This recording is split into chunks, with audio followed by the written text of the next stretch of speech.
Today's video is the second half of Acts 25. I pray the Holy Spirit gets this to the right person at the right time. Starting in verse 13.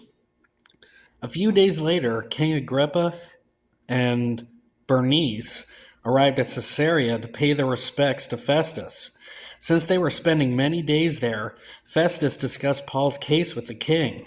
He said, "There is a man whom Felix left as a prisoner.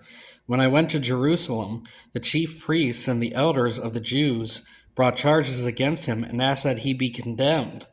I told them that is not the Roman custom to hand over anyone before they have faced their accusers and have had an opportunity to defend themselves against the charges. When they came here with me, I did not delay the case, but convened the court the next day and ordered the man to be brought in.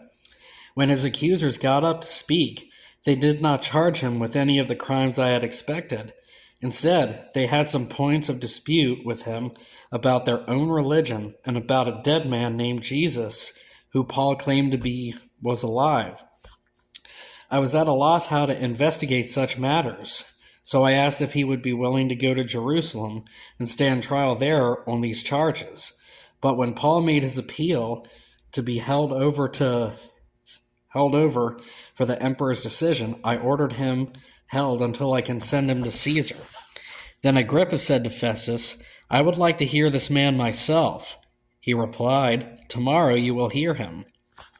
The next day Agrippa and Bernice came with great pomp and entered the audience room with the high-ranking military officers and prominent men of the city. At the command of Festus, Paul was brought in. Festus said, "King Agrippa, and all who are present with us, as you see this man, the whole Jewish community has petitioned me about him in Jerusalem and here in Caesarea, shouting that he ought not to live any longer. I found that he had done nothing deserving of death, but because he made his appeal to the emperor, I decided to send him to Rome.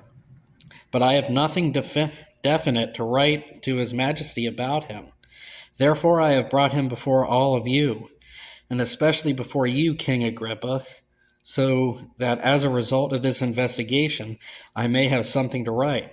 For I think it is unreasonable to send a prisoner to Rome without specifying the charges against him."